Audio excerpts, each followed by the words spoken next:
So I'm going to leave out the guillotine choke today just because I'm not feeling all that well and I just don't feel like doing a bunch of chokes. And I wanted to focus today on extrapolating what we did yesterday in the side control and bringing it into basically all of your positions.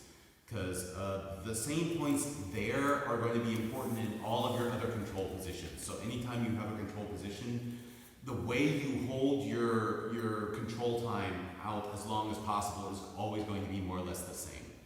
So just a quick review from yesterday. The idea was whenever I'm in side control, what I want to control is the head, the shoulders, and the hips. Those are my 4 control points. That's how I'm going to reduce his motion. So in this case specifically, I've got this arm wedged in between my body so we can't get a frame in. I've got my shoulders. So doing it again. So like I said, I've got the arm gets trapped here in the overhook. His face is being pushed to the side with my shoulder for a crossface.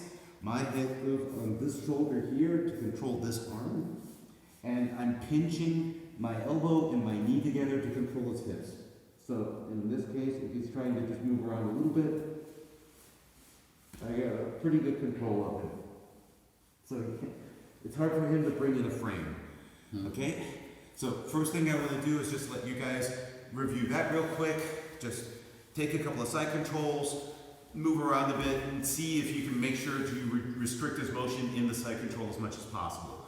And then we're going to go to variations of side control and then to other control positions in general. Okay? So, side control review looks good. So let's do a little bit of variation of a side control. I think I got pretty much all of you into this one when we were doing the drills yesterday, so you'll know it. But essentially it's when I get you guys into this kind of a position. Now, it looks completely different than what we're doing with side control. But notice I have all 4 of the same points controlled. Okay? My hands are here on his hips, that's controlling his hips.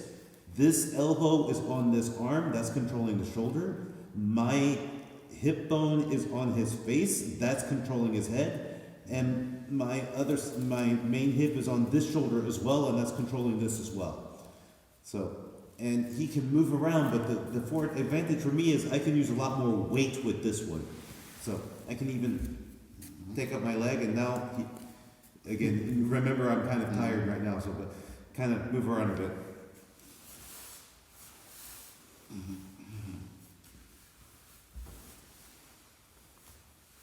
I'm also using my head on the hips as well. That's giving me more control.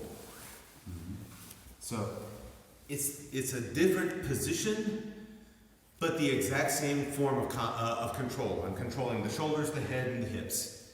So I'm using different parts of my body this time to control them, but I'm still doing the exact same kind of control. Okay? So give that variation of it a try, and again, not going 100%, just kind of take your position, give your partner a bit of feedback if you think you can move a bit, and then try to correct it so that you can remove the motion from his body, and then just kind of work like that. Think less, I'm doing this technique, he's doing that technique. Think if you're on top, you're wanting to restrict motion as much as possible. So if you're the guy below, if you can, and important, I'm not thinking in terms of big explosive movements. Like if I have Jan just like that. If I have Jan just like this, well, Jan can now, yeah, exactly. You can move this arm pretty easy. You can move your head pretty easy. So that's a problem in my control. So now I have to adjust my control. And if I'm here, well, now I've got his arms and head really well, but he can move, yeah, exactly. He can move his hips now. So, okay, so now I have to correct that. And just work like that until you're able to get all 4 points under a fairly good control. Again, not power, I'm trying to escape and he's trying to hold me down, just block. Okay, so if you can move easily, that's a problem. Okay? Okay, so that north-south kind of position is looking good, the side control is looking good. Now, using the same points for the mount. Okay, so how the make a nice, very unpleasant and very stable mount. Okay, so first of all, just by the fact that I'm in mount, I have some hip control already. So he can use his hips, but it requires a lot of energy on his part, which is what I want. I want him to need energy to get out because I want him to get tired doing that, okay? But if I'm like this, this is first of all just a bad side control because I'm letting him manipulate me too much with his hips, or a bad mount, sorry. And also here I have no control, okay? He has complete use of all of his arms, his head is free, he can do all sorts of, yeah, exactly, he can do all sorts of stuff, okay? So now I've got the hips, I need to get the other 3 points of control.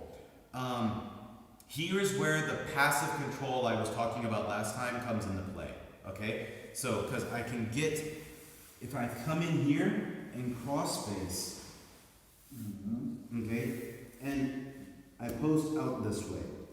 Now I have active control of the head and this shoulder and the hips, and I have passive control of this shoulder, okay? Because I'm not directly on the shoulder.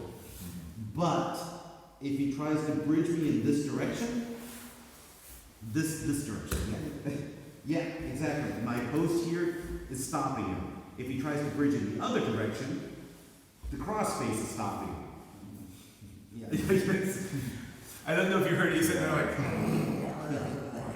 so, yeah, it's a really unpleasant position to be in for a long time. And something that's also really important, turn on the side just so I can show you the camera, is whenever, which side you do this on is a matter of preference. I'm left-handed, so I prefer to go to the left side. But what's really important is what you're doing with this hand, okay? I'm not just bringing it here and like going to the shoulder. What I'm doing is I'm taking this finger, that one, and I'm going into the armpit. And I'm really digging my middle finger into the armpit, and I'm using that to anchor my cross face. Yeah, and now I've got a nice good cross face, and I've got a good solid grip on that side. Not pleasant, right? Yeah. So that's how, an example of, it's not the only one, but that's an example of how you can get control of all 4 points in the mount. Sometimes you'll see people like, I don't like that personally because it works, again, if you have a big weight difference. I've seen people like come in here and just like cross face on, and that's the problem, is that I can get head control here if I push in like this, but if you just, you're making it harder than you need to. Just pull my arm that way. Yeah, exactly. So this is very one-dimensional. It works if you've got a really big weight or strength difference between the two of you, because then you can really put a lot of weight on the throat. I have had several people larger than me try to do this with me. It's not a choke. It's not. It's not pleasant. It's not like I want to spend all day there. You know, if you've got someone 90 kilos who's like bearing down like this, but he's not actually choking you. At the very least, it's not a blood choke. If you're going to go out, it's going to take a long time. So yeah, I've been in that position with some of the bigger guys for like 2-3 minutes sometimes. Yeah, and it's also the thing is, you do that to me. It's easy to take the pressure off the throat, because if I just, now the pressure on the throat's gone. If I just get the hand, I can take the pressure. Or if I take an elbow, now I got the pressure off my throat. And you can get in a big. Yeah. Well, I'd have to get out of the picture. You have to take my pulse. Yeah. I can roll you over from here. Yeah. So. And if I get on your chin, you get a cross face? Oh, okay, but you give me your arm. Yeah, but you give me yours too. Okay. Yeah. But again, the problem I have with that is, again, you have head control, but you don't have shoulder control anymore. And again, I have my arms. So I don't even need to use, if you just do what you did on the face.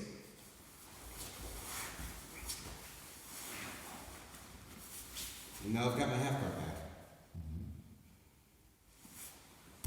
because you're not doing anything to control my arms. My shoulders are completely free. I can do most of my mount escapes from here. Okay, so that's why. And again, this is a matter of when you want to hold and tire someone out of it. Okay, that's why I prefer this kind of cross facing in, posting to the side, because he can attest it's not pleasant. It's definitely not pleasant, and again, it's really restricting your motion, which means, again, if he starts doing really explosive bridges and everything, he's probably going to shake me off. But again, that's going to get him tired. Most people don't have more than 5, 6 really explosive bridges in them, and you have to remember it's for you guys, it's a 5-minute match. And 5, 6 explosive bridges, you could do that in 10 seconds. And then you have the other 4 minutes and 50 seconds of the match to go. So that's why, again, this is really good to really tire your opponent out, let him bridge for a while. And then, even if he gets you off, okay, then just pass. Okay? So, again, crush each other a bit and mount. So, we've got the side control, we've got the north-south, we've got the back, the mount, now back control, okay? And back control, we're not using our weight to control it anymore, but again, we're still wanting to control the same 4 points, okay? So, if I'm in back control, I want to have my hooks in, or a body lock, and that's controlling his hips. That's what keeps his hips from being able to move out, okay? If I don't have that, yeah, exactly. Then he can start manipulating his way out, okay? With my seat belt, I've got the shoulders, so that if he's trying to move his shoulders in one way or the other, that's giving me control over his shoulder. And the head, I'm controlling with my head. So I'm not just here, I'm actively pushing into his head with my head. Move around so that we can be seen. Okay? So, I'm not just like this.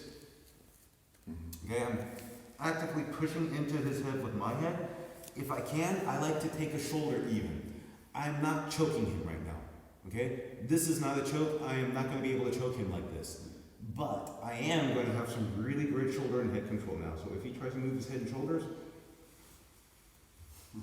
yeah. Okay? And sort of a little point when you're trying to maintain your back control, obviously you want your hooks or body triangle to be tight. You want to keep the control over the shoulders in any way you can, so hooking in like this, no problem. A point I think a lot of people tend to overlook is your head position, okay? I want the arm that's going over his shoulder.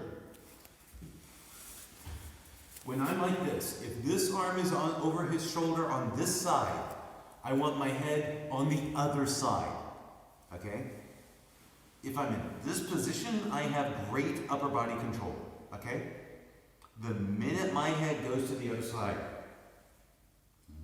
yeah, exactly. Yeah, the minute that happens, he starts gaining a lot more control, and more importantly, he doesn't have to worry about a choke anymore. Okay? If I'm here, I'm going to go slow. I can do a choke from here. This works. If I'm here, but you could have held out more, I think, right? Yeah, it wasn't pleasant, but it was not a very good choke. And that was without you really trying to stop me either. So if I was here and you tried to bring your head to the floor now, this way. Yeah, exactly. Yeah. I can use my hands. Yeah, exactly. If I'm on this side of his body, I can forget a rear naked choke or any other variation of it. That's not happening.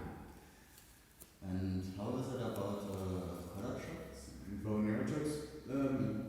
It's the same situation. The only thing is you have to remember it's easier for me to switch collar chokes. So if you push me over on this side, I can take the collar choke on this side and start trying to work on the bow and arrow. But then all you have to do is just switch which side my head's on again. So just bring, yeah, now the collar choke's gone. Oh, cool. Okay. Yeah. Mm-hmm.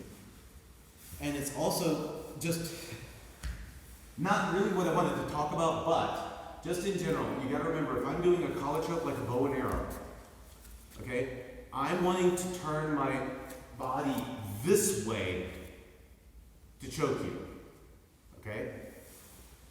That's why I need to have my body on this side and to have this leg.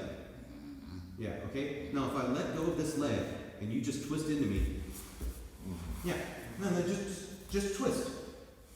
No.